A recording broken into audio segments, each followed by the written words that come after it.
चलिए हम देखने जा रहे हैं बाबू रेवाराम। बाबू रेवाराम बहुत ही प्रमुख व्यक्तित्व है। रतनपुर जो आपका बिलासपुर के पास जो रतनपुर है, महामाया की नगरी, वहां पर इनका जन्म हुआ था। ठीक है, वहीं के ये निवासी थे। कोई प्रश्न में आ चुका है कि बाबू रेवाराम का जन्म स्थल से मैचिंग करिए, तो ये बहुत बड़ा क्वेश्चन था जिस समय आया था। रतनपुर के निवासी थे और बाबू रेवाराम छत्तीसगढ़ के प्रथम इतिहासकार है। यह भी क्वेश्चन में आ चुका है कि छत्तीसगढ़ के प्रथम इतिहासकार कौन थे। 4 ऑप्शन में से बाबू रेवाराम को ऑप्शन लेना है, क्योंकि छत्तीसगढ़ के प्रथम इतिहासकार है। तारीख है हैहवंशी, जो हैहवंशी यानी कलचुरी शासकों को बोला जाता था हैहवंशी, उन पर इन्होंने पूरी लेखनी लिखी है, साहित्य लिखा है। तो प्रथम इतिहासकार है जो पूरे वंशों का इन्होंने क्रमबद्ध लेखन किया है। तो चलिए देखते हैं, हम इनके बारे में जानते हैं कि प्रमुख बातें क्या हैं। छत्तीसगढ़ के प्रथम इतिहासकार है, जो आपका क्वेश्चन का आ चुका है रूप में। यह बहुत इंपॉर्टेंट है, ध्यान देंगे इस पर। छत्तीसगढ़ के प्रथम इतिहासकार पूछा जाए तो सिर्फ इनका नाम आएगा, बाबू रेवाराम का। फिर छत्तीसगढ़ के प्रथम गद्य लेखक जितने आप रचनाकार देख रहे हो, गद्य वाली श्रेणी में बोल रही हूँ, पद्य वाली नहीं, गद्य वाली श्रेणी में बोल रही हूँ। तो गद्य लेखक में पहले जो लेखक आएंगे वह भी हो जाएंगे बाबू रेवाराम, प्रथम गद्य लेखन, क्योंकि इन्होंने विक्रम विलास एक रचना की है जिसमें छत्तीसगढ़ शब्द का प्रथम बार उसमें उपयोग किया गया है, आया है शब्द। अब देखते हैं मराठा कालीन लेखन है, इस पर भी क्वेश्चन आ चुका है। हर लाइन इंपॉर्टेंट है इसकी, क्योंकि बाबू रेवाराम बहुत इंपॉर्टेंट शख्स हैं।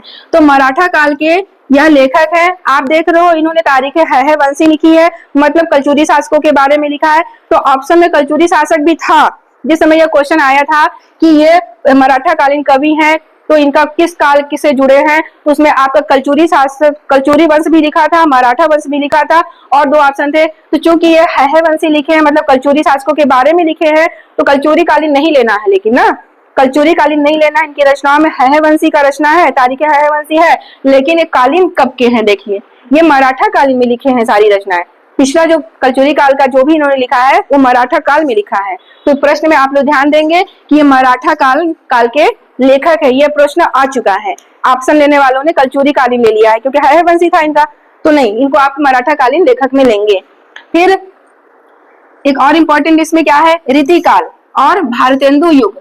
आप जो काल विभाजन देखते हो, साहित्य सृजन का काल विभाजन, आप उसको पढ़ेंगे तो ये चीज आपको अच्छे से देखना होगा। एक होता है रीतिकाल, एक होता है उसमें आगे भारतेंदु युग का जो आता, अलग अलग कालों में अलग अलग रचनाएं हुई हैं, कुछ ना कुछ उसमें अपडेट हुए हैं, तो ये सब काल विभाजन हुआ है।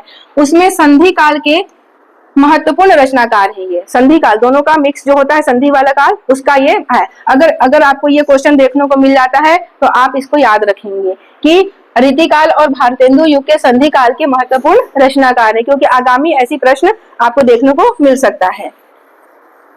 अब इनकी जो रचनाएं हैं देख लीजिए किन किन भाषा में है। एक तो हिंदी में काफी इन्होंने रचनाएं की हैं, विक्रम विलास, तारीख हैहवंशी सभी हिंदी में मिलेंगी।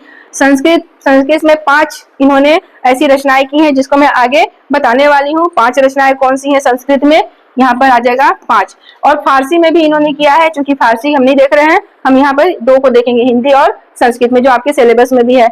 और इसके साहित्यकार हैं किसके, हिंदी, संस्कृत और फारसी भाषा के साहित्यकार हैं। और ये ज्योतिष शास्त्र भी हैं, ज्योतिष शास्त्र है। कैसे ज्योतिष शास्त्र को आप याद रखोगे, रत्न परीक्षा, इनकी एक जो रचना है रत्न परीक्षा, जिसमें रत्नों की परीक्षा का इन्होंने पूरा बखान किया है, उससे पता चलता है ये ज्योतिष शास्त्र भी थे।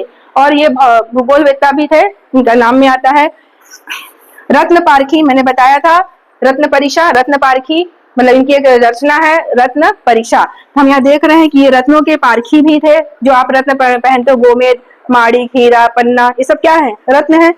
अब खगोल शास्त्री भी हैं। फिर देख लीजिए, अब इनके जन्म को देखते हैं। इनका जन्म कब हुआ था, 1813 में, बहुत प्राचीन कालीन है इनका जन्म। और इनका निवास था कहाँ, रतनपुर में, महामाया की नगरी रतनपुर में। और इनकी मृत्यु भी देख लीजिए 1873, 73। अब एक और इनके इंपॉर्टेंट है, इसको भी चलिए इसको देख लीजिए, रतनपुरिया गम्मत। हम जब गम्मत और नाचा पढ़ रहे थे, मैंने वहां पर बताया था कि रतनपुरिया गम्मत स्टार्ट करने वाले प्रथम व्यक्ति कौन थे, बाबू रेवाराम थे। आपने नोट भी किया है, आपको मैंने बकायदे लिखवाया है कि रतनपुरिया गम्मत मैंने बता दिया था कि जो जिसमें जोकर और परी होती है, गम्मत और नाचा सेम रहता है, थोड़ी सी बस अंतर है। तो गम्मत में क्या होता है कि सभी पौराणिक कथाओं पर उसमें क्या होता है, पूरा मंचन किया जाता है। सभी पौराणिक कथा, जैसे दुर्योधन का वध हो गया, कंस वध हो गया, और अभिमन्यु का जो था वध वो सब था। तो वैसे वाली चीजों को इन्होंने रतनपुरिया गम्मत श्रेणी में शुरू किया था। तो इसके प्रारंभकर्ता हो जाएंगे बाबू रेवाराम हो जाएंगे। चलिए ग्रंथों की बारी आ गई, जो आपका इंपॉर्टेंट यहाँ पर हो जाता है। इनका हर लाइन इंपॉर्टेंट है, कुछ भी छोड़ने लायक नहीं है, सारी लाइन इंपॉर्टेंट, क्योंकि शुरू के जो 4 लाइन है चारों बार क्वेश्चन आ चुका है। अब यहाँ पर हम देख रहे हैं,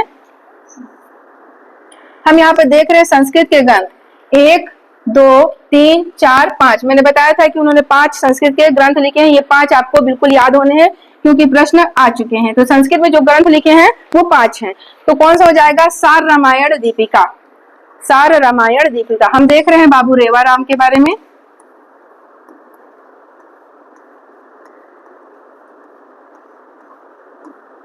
बाबू रेवाराम के बारे में हम उनकी रचनाएं देख रहे हैं। आपके साहित्य वाले में भी बाबू रेवाराम की रचनाएं हैं, उसमें भी आपको वहां पर अब नहीं भागना पड़ेगा, मैंने यहाँ पर सब कुछ ला दिया है। तो सार रामायण दीपिका है, एक फिर ब्राह्मण स्रोत है, फिर गंगा लहरी है, फिर गीत माधव है और नर्मदाष्टक है। ये सारे 5 जो है वो संस्कृत के हैं। देखिए सार रामायण है, यहाँ पे बाबू रेवाराम की बात हो रही है। यहाँ पर लगा है क्या?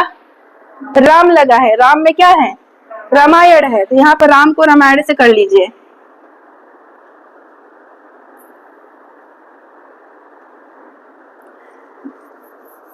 यहाँ पर रामायण लगा है, तो यहाँ पर राम से जोड़ लीजिए कि राम और रामायण हो जाएगा बाबू रेवाराम।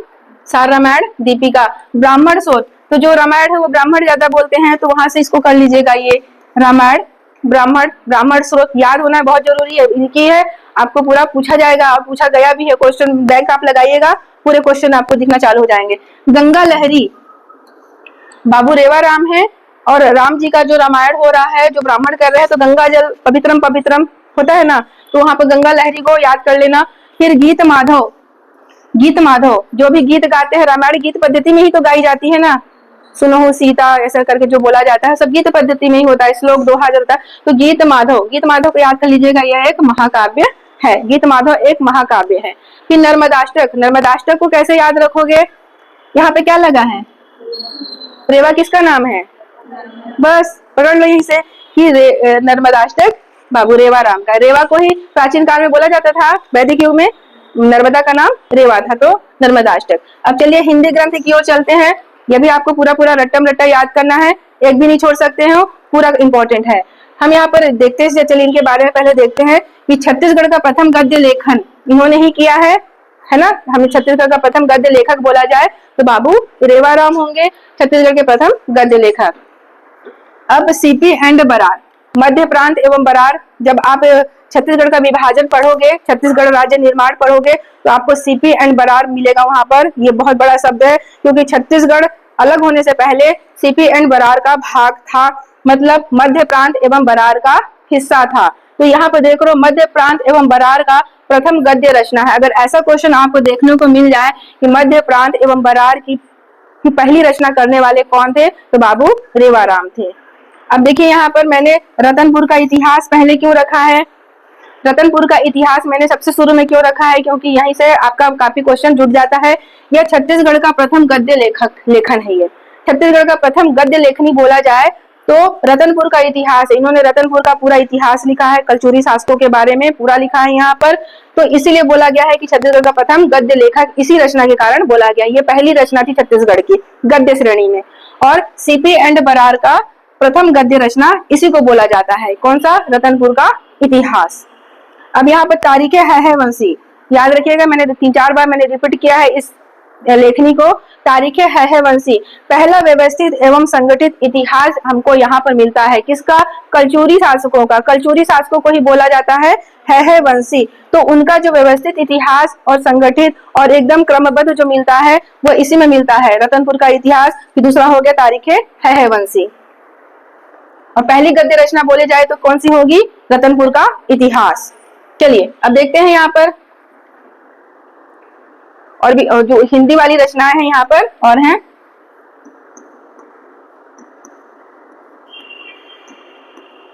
हम क्या देख रहे हैं? बाबू रेवाराम और उनकी रचनाएं।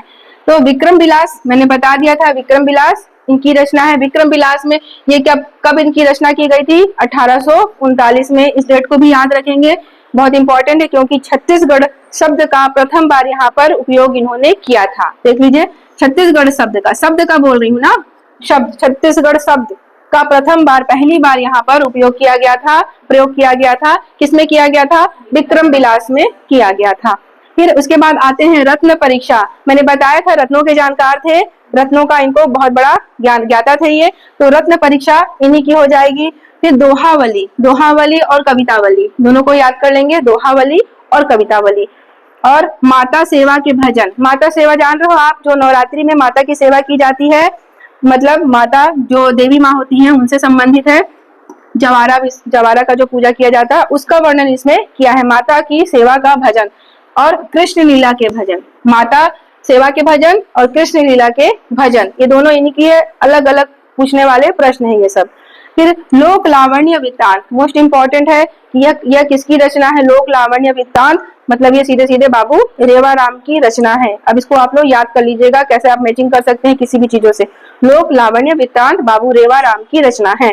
फिर रामा अश्वमेघ, हिंदी में है पूरा ये, रामा अश्वमेघ, यह भी क्वेश्चन में आ चुका है कि रामा अश्वमेघ किसकी रचना है? तो बाबू रेवाराम की रचना है। तो राम में राम कर लेना, जोड़ लेना, रामा अश्वमेघ बाबू रेवाराम, ठीक है, यहाँ पे जोड़ लेना। और विक्रम विलास को तो अच्छे से याद रखना, ये आपको छत्तीसगढ़ के विकास क्रम में भी आपको यहाँ पर क्रमबद्ध आपको पढ़ने को मिलेगा। छत्तीसगढ़ शब्द का प्रयोग कब कब कैसे कैसे बढ़ता चला गया, फिर राज्य निर्माण की ओर हम आगे बढ़े थे, तो ये वहां पर भी आपको डेट वाइज मिलेगा। फिर रत्न परीक्षा देख लीजिएगा, रत्नों के ज्ञाता, दोहावली कवितावली इनकी रचना। फिर माता सेवा के भजन, माता जो नवरात्रि में महामाया मंदिर है, माता सेवा के भजन, कृष्ण लीला के भजन उन्हीं के साथ याद कर लीजिए। लोक लावण्य वृत्तांत महत्वपूर्ण रचना, रामा अश्वमेघ, राम से कर लीजिएगा, ठीक, राम और रामा अश्वमेघ। तो इस तरह से आप देख रहे हो कि बाबू रेवाराम छत्तीसगढ़ के प्रथम इतिहासकार हैं और यहाँ पर कलचुरी शासकों का इन्होंने क्रमबद्ध इतिहास, संगठित इतिहास लिखा है। रतनपुर के इतिहास में इन्होंने लिखा है, तारीख हैहवंशी जैसी प्रमुख लेखनी लिखी है। तो बाबू रेवाराम आपके प्रश्नों के लिए भी बहुत इंपॉर्टेंट हो जाते हैं, इनका पूरा जीवन काल आपके लिए बहुत महत्वपूर्ण होता है। इसको बार बार आप अच्छे से रटेंगे, क्योंकि साहित्य जो होते हैं वो जल्दी से एक बार में याद हो जाए ये जरूरी नहीं है, इसलिए आप इसको बार बार याद करेंगे। जोड़ जोड़ के किससे आप याद कर सकते हैं वैसे आप याद करेंगे। जैसे मैंने सुरेंद्र दुबे जी का मैंने याद करवाया था, उस तरह से आप बार बार बोलेंगे तो यही सब आपको याद हो जाएगा, ठीक है। तो आप इसका बार बार अभ्यास करेंगे।